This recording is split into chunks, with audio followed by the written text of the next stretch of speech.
வாங்கலாம், தந்தையிடம் நீ அறிவை வாங்கலாம்.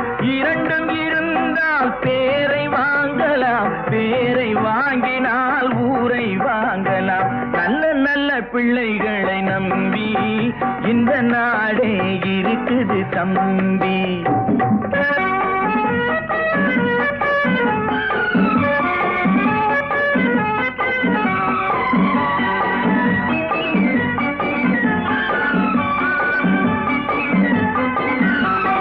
கருணை இருந்தால் வள்ளலாகலாம், கடமை